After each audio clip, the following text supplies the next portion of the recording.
राजस्थान पर मैं हूं आपके साथ हेमंत कुमार और वक्त हो चला है आपके पसंदीदा बुलेटिन मारो राजस्थान का। चलिए शुरुआत करेंगे इस वक्त की सबसे बड़ी खबर के साथ। जोधपुर से बड़ी खबर, जहां पर हैंडीक्राफ्ट फैक्ट्री में भीषण आग लगने की जानकारी सामने आ रही है।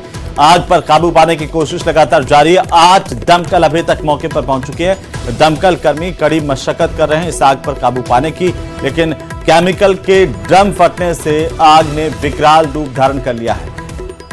अचानक से जब केमिकल से भरे हुए ड्रम फटे तो आग तेजी से फैली। और भरनी पेट्रोल पंप सांगरिया इलाके का मामला, जहां पर प्रथम दृष्टया आग लगने का कारण शॉर्ट सर्किट माना जा रहा है। एक्सक्लूसिव तस्वीरें आ रही हैं जोधपुर से, जहां पर आग बुझाने के लिए दमकल की करीब 8 गाड़ियां मौके पर मौजूद हैं। कोशिश यही की जा रही है कि जल्द से जल्द इस आग पर काबू पाया जा सके। दरअसल ये हैंडीक्राफ्ट की फैक्ट्री और इसी वजह से इसमें लकड़ी का सामान ज्यादा था और लकड़ी ने आग पकड़ी। यहां पर ड्रम में भरकर रखा गया केमिकल जो है उसने भी जब आग पकड़ी तो ड्रम फट गए। ज्यादा जानकारी के साथ सहयोगी चंद्रशेखर हमारे साथ फोन लाइन पर जुड़ चुके हैं। चंद्रशेखर, क्या अपडेट है? भीषण आग लगी है। देखिए, लगभग 3.5-4 घंटे से लगातार जो है दमकल कर्मी आग पर काबू पाने का प्रयास है। ये तो एक हैंडीक्राफ्ट की फैक्ट्री थी जो कि जिसमें लकड़ी और केमिकल का सामान थे, हैंडीक्राफ्ट आइटम थे, वो प्रचुर मात्रा में भरे हुए थे। संभवतः शॉर्ट सर्किट के चलते आग लगी और आग लगने के साथ ही जो है लकड़ी जो है धू करके जलने लगी। जो केमिकल के ड्रम जब आग पहुंची तो एक केमिकल ड्रम में जो ब्लास्ट हुआ तो उसके बाद जो केमिकल फैला तो आग ने जो है विकराल रूप धारण कर लिया और लगातार आग बढ़ती गई। चूंकि इसके पास एक पेट्रोल पंप स्थित है तो कहीं ना कहीं एहतियात तौर पर पेट्रोल पंप के पास भी एक दमकल को तैनात किया गया है। अब तक 8 दमकलें मौके पर पहुंच चुकी है और फायरकर्मी जो लगातार जो है आग पर काबू पाने का प्रयास कर रहे हैं। लगभग आग को काबू पा लिया गया है, फिर भी एहतियात के तौर पर लगातार जो है फायरकर्मी जो है एक चिंगारी भी पीछे छोड़ने के नहीं छोड़ने के चलते जो है लगातार जो है। हाँ बिल्कुल चंद्रशेखर, बहुत शुक्रिया तमाम जानकारी के लिए। एक्सक्लूसिव तस्वीरें इस आग की और बड़ी अपडेट यह है कि इस आग पर अब काबू पा लिया गया है।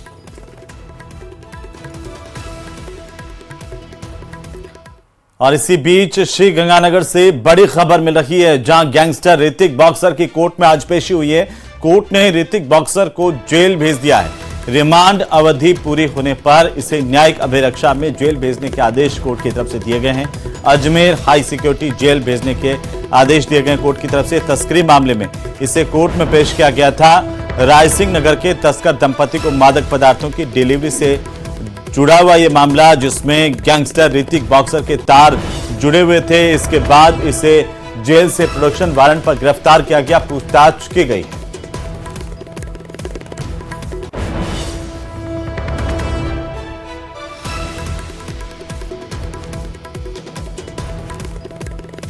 हालांकि रिमांड की अवधि इसकी पूरी होने के बाद इसे वापस जब कोर्ट में पेश किया गया तो कोर्ट ने इसे फिर से जेल भेजने के आदेश दिए हैं। इससे पहले से हाई सिक्योरिटी जेल से प्रोडक्शन वारंट पर श्री गंगानगर पुलिस लाई थी, इससे पूछताछ की गई।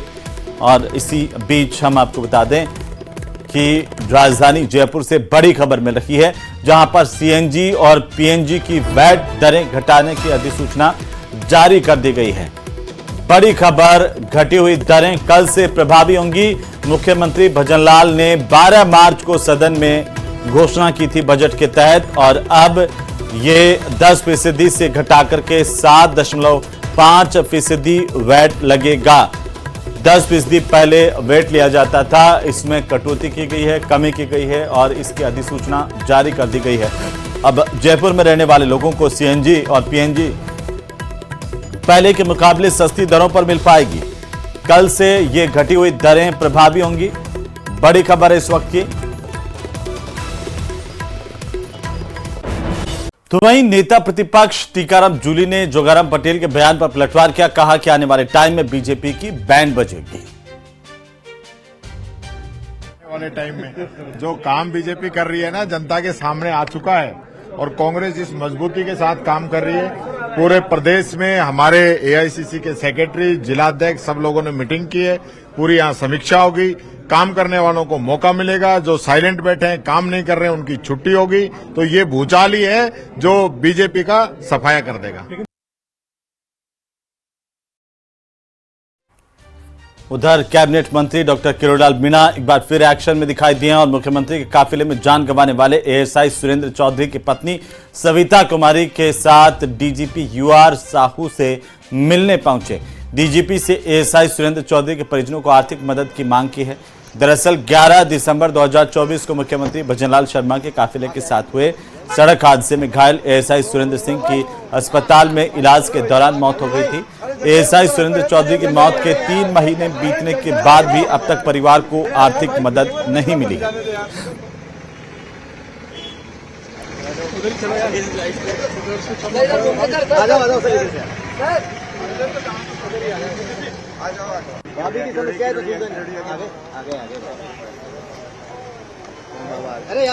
तो डॉक्टर किरोड़ी आज डीजीपी से मिलने के लिए पहुंचे। उनके आवास पर पुलिस बल ने होली नहीं मनाई, तो मैंने डीजी साहब को कहा है होली नहीं मनी कोई बात नहीं, लेकिन कोशिश ये करो दीपावली मन जाए। दूसरा, ये सुरेंद्र सिंह जो मुख्यमंत्री जी की सिक्योरिटी में थे, मुख्यमंत्री जी की सिक्योरिटी में थे, उस सिक्योरिटी के दौरान हादसे में सुरेंद्र सिंह एएसआई की मृत्यु हो गई मौके पर ही मानो। वो एक तरह से शहीद हुए सेवा करते हुए। तो मैंने डीजी साहब से कहा है आप पुलिस बेड़े के मुखिया हो। देखो, मेरे पति जो है वो मुख्यमंत्री जी को बचाते हुए शहीद हुए थे, तो अभी तक हमें पता नहीं चला। सपोर्ट पुलिस की तरफ से पूरा है हमारे पास, पर अभी हमें श्योरिटी नहीं है कि उन्होंने क्या किया। तो शहीद का दर्जा तो उन्हें देना ही चाहिए ना, क्योंकि उनको बचाते हुए सामने आए हैं गाड़ी के, उसके बाद वो शहीद हुए हैं। पर शहीद का दर्जा अभी तक हमें समझ नहीं आ रहा कि दिया है या नहीं दिया। इसके अलावा जो फाइनेंशियल दावे वादे किए गए, मुख्यमंत्री जी ने आश्वासन दिया था हमें आश्वासन कि हम करेंगे, जो एक स्टेप आगे ही करेंगे जो आप लोग सोच रहे हो उससे ज्यादा। तो शहीद का दर्जा तो मेरे पति को मिलना चाहिए, और बच्चों की जो नौकरी का था उनका भी आश्वासन दिया था उन्होंने। उधर नागौर सांसद और आरएलपी के सुप्रीमो हनुमान बेनीवाल ने पुलिसकर्मियों की होली नहीं खेलने समेत कई मुद्दों को लेकर के सरकार पर जोरदार हमला बोला है। हनुमान बेनीवाल ने कहा कि पहली बार ऐसा हुआ है कि राजस्थान पुलिस के जवानों ने होली नहीं खेली। पुलिस जैसे होली को लेकर के, होली जैसे पावन पर्व पर उन्होंने ये मैसेज दिया कि पुलिस भी हड़ताल कर सकती है। मैं राजस्थान के लोगों को जगाने का काम कर रहा हूं। उन्होंने कहा कि क्या पता राजस्थान के लोगों का जमीर जाग जाए और राजस्थान के हित के लिए वे लड़ाई लड़ें।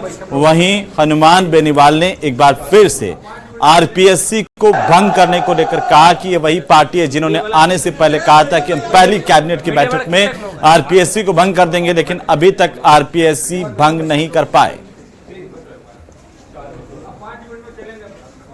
देखिए, पहली बार इतिहास के अंदर राजस्थान पुलिस के जवानों ने होली नहीं खेली, और होली जैसे पावन पर्व का बहिष्कार इस बार अगर चाहते थे हड़ताल करके दूसरा रूप भी धारण कर सकते थे, लेकिन इन्होंने सांकेतिक ये मैसेज दिया कि पुलिस भी हड़ताल कर सकती है। ये मैसेज है उनका। और दूसरी तरफ इनके अधिकारियों ने होली खेली, वो भी गलत है। अधिकारियों को भी, सिपाहियों का, पुलिस के हेड कांस्टेबल, इस तरह के जिन लोगों ने होली का बहिष्कार किया, उन लोगों का अधिकारियों को सपोर्ट करना चाहिए, क्योंकि जो सारी ताकत है वो तो फोर्स ही है, ताकत। अधिकारी ताकत थोड़ी है। अधिकारी तो मॉनिटर करते हैं, सारा काम करते हैं, लेकिन फोर्स ही तो ताकत होती है असली।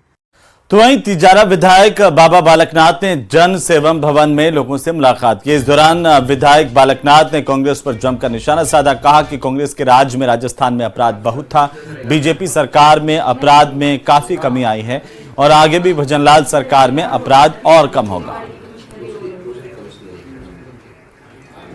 ये तो नियमित है, अलवर में आना और लोगों की सेवा के लिए जीवन है, तो उसी भाव से अब राजनीतिक दायित्व भी है तो उसका निर्वाह करते हैं समय समय पर, और हमारे सभी जनप्रतिनिधि करते हैं कि जनता जनार्दन की समस्याओं को सुनना, और या उनके कोई सुझाव हैं या उनके कोई विकास की बात है, उन सबको सुनना और उसके अनुसार जो है कि जितना हो सके उसके लिए उनका मदद करना, यही उद्देश्य हम सबका रहता है।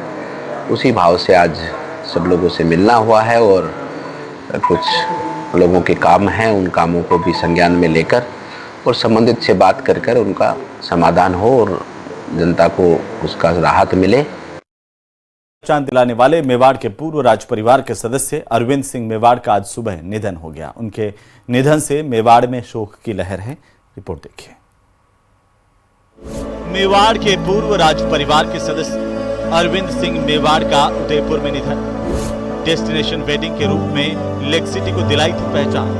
पर्यटन के विकास में दिया था महत्वपूर्ण योगदान। बेटे लक्ष्यराज सिंह मेवाड़ ने अपने इंस्टाग्राम हैंडल से पिता अरविंद सिंह मेवाड़ के निधन की जानकारी दी और पूरे मेवाड़ में शोक की लहर छा गई। मेवाड़ के पूर्व राज परिवार के सदस्य अरविंद सिंह मेवाड़ ने 80 साल की उम्र में रविवार की सुबह उदयपुर के सिटी पैलेस में अंतिम सांस ली, जिसके बाद सिटी पैलेस में पर्यटकों का प्रवेश रोक दिया गया। अरविंद सिंह लंबे समय से बीमार थे। वे सिटी पैलेस के शंभू निवास में रहते थे और यहीं उनका इलाज चल रहा था। अरविंद सिंह मेवाड़ के जीवन को लेकर एक नजर डालते हैं। जन्म 13 दिसंबर 1944 को उदयपुर में हुआ। मेवाड़ राजवंश के 76वें उत्तराधिकारी थे। अजमेर के मेयो कॉलेज से स्कूल की पढ़ाई की। उदयपुर में महाराणा भूपाल कॉलेज से आर्ट्स में ग्रेजुएशन किया। वहीं यूके के सेंट एलम्बस मेट्रोपॉलिटन कॉलेज से होटल मैनेजमेंट की डिग्री ली। अमेरिका में कुछ वक्त जॉब भी किया। व्यवसाय HRH ग्रुप ऑफ होटल्स के अध्यक्ष, प्रबंध निदेशक, अध्यक्ष महाराणा मेवाड़ फाउंडेशन ट्रस्ट, महाराणा मेवाड़ ऐतिहासिक प्रकाश ट्रस्ट, राजमाता गुलाब कंवर चैरिटेबल ट्रस्ट। 18 साल से गाइडिंग कर रहा हूँ पैलेस में और काफ़ी लगा हो रहा। आज बड़ी दुख की बात है, आज हुजूर दाता नहीं रहे हो। काफ़ी उनका संघर्ष कल्चर ट्रेडिशनल को जीवित कर रखा है। एक बार मैं मिलने गया तो 5 मिनट में लेट हो गया था, तो उन्होंने कहा बेटा तेरा काम क्या है? कि ये काम है। सीधी मेवाड़ी लैंग्वेज में बोलते थे, कई काम पड़ गया काम। तो उन्होंने कहा कि बेटा हुकुम ये काम पड़ गया। तो तेरा काम तो हो गया बेटा, ये लो काम। आदमी पहले तैयार थे हुकुम। अरविंद सिंह मेवाड़ का उदयपुर के लिए विशेष योगदान रहा। उदयपुर में डेस्टिनेशन वेडिंग की शुरुआत करवाने का श्रेय अरविंद सिंह मेवाड़ को ही जाता है। पिछले 20-25 सालों से मैं यहाँ पे गाइड के रूप में काम कर रहा हूँ और आज जो भी कुछ आज देख रहा है उदयपुर, जितना भी चमन दिख रहा है आपको, वो सब श्री जी अरविंद सिंह जी मेवाड़ की मेहरबानी से है। हजारों लोग बाग उनकी वजह से रोजगार प्राप्त कर रहे हैं, है ना। और जो भी उन्होंने जो मृत प्राय परंपराएं थी उनको उन्होंने वापस जीवित किया। छोटा छोटा फंक्शन होता है कार्तिक पूर्णिमा जैसे, वो भी उन्होंने स्पेशली क्या है, फॉरेनर्स वगैरह आते हैं, उनकी वजह से उन्होंने स्पेशल उनके लिए अलग से प्रोग्राम किया जाता है। अरविंद सिंह मेवाड़ की सक्रियता से उदयपुर ने पर्यटन के क्षेत्र में बड़े आयाम स्थापित किए।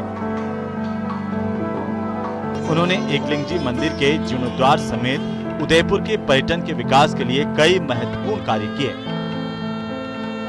समूचे उदयपुर में, पर्यटन जगत में, उदयपुर वासियों में शोक की लहर छाई हुई है।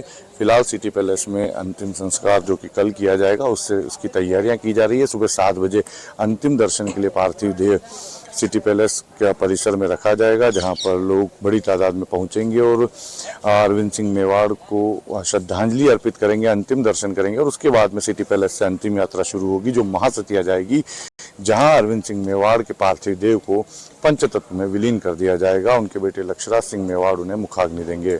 कपिल श्रीमाली, न्यूज़ 18 उदयपुर। तो वहीं धौलपुर के बाड़ी शहर में होली के दूज पर 12 भाई मेला कमेटी द्वारा भव्य शोभा यात्रा का आयोजन किया गया और ये शोभा यात्रा बाड़ी किला परिसर स्थित दाऊजी महाराज मंदिर से शुरू हुई, जहां श्रद्धालुओं ने फूलों की होली खेलकर उत्सव की शुरुआत की। शोभा यात्रा का समापन पुराना बाजार स्थित मेला कार्यालय पर हुआ। मेला कमेटी के अध्यक्ष रामवीर पोसवाल ने जानकारी दी कि प्रत्येक वर्ष होली की दूज पर राधा कृष्ण की शोभा यात्रा निकाली जाती है। ये यात्रा दाऊजी मंदिर से शुरू होकर शहर के प्रमुख मार्गों से होकर निकलती है। शोभा यात्रा में भगवान कृष्ण और राधा की झांकी के साथ होलियारे फूलों की होली खेलते हुए चलते हैं, जिससे वातावरण भक्तिमय हो जाता है।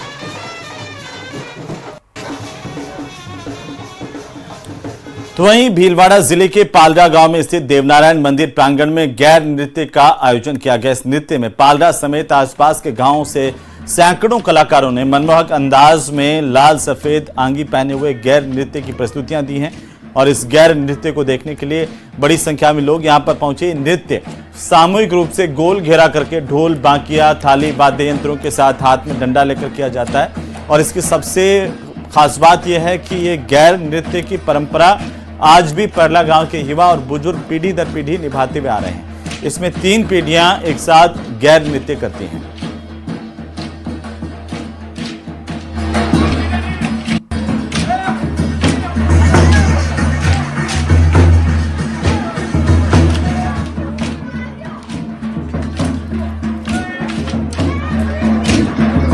बड़ा का ये गैर नृत्य आप भी आनंद लीजिए।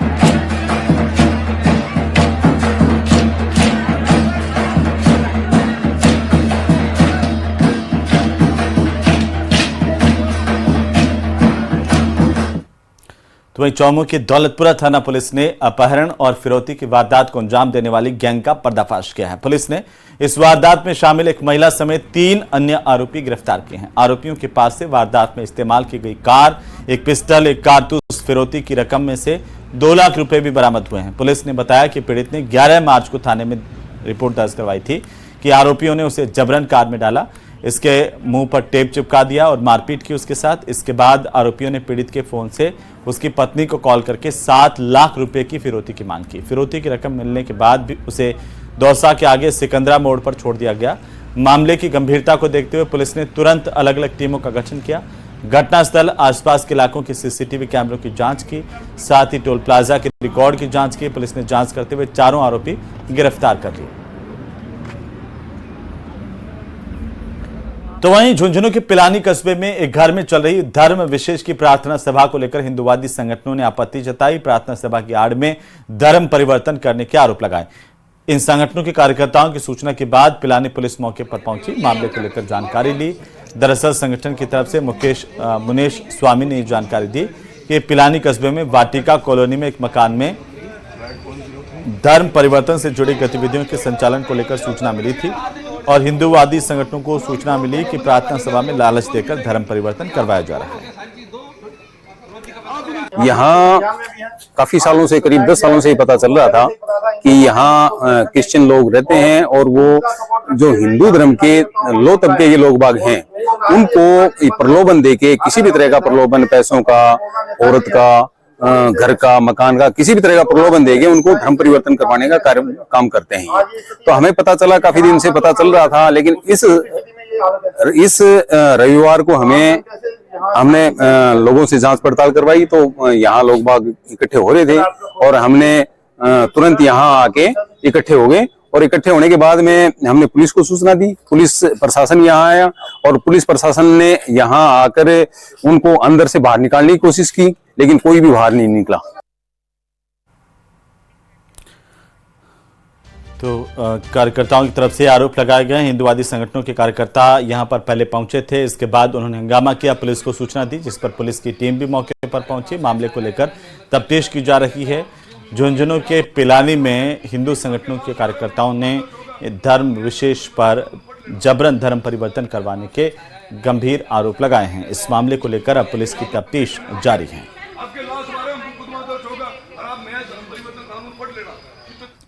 तो खबरें अभी और भी हैं, लेकिन फिलहाल वक्त तो चला एक छोटे से ब्रेक का। जल्द लौटते हैं, आप बने रहिए हमारे साथ।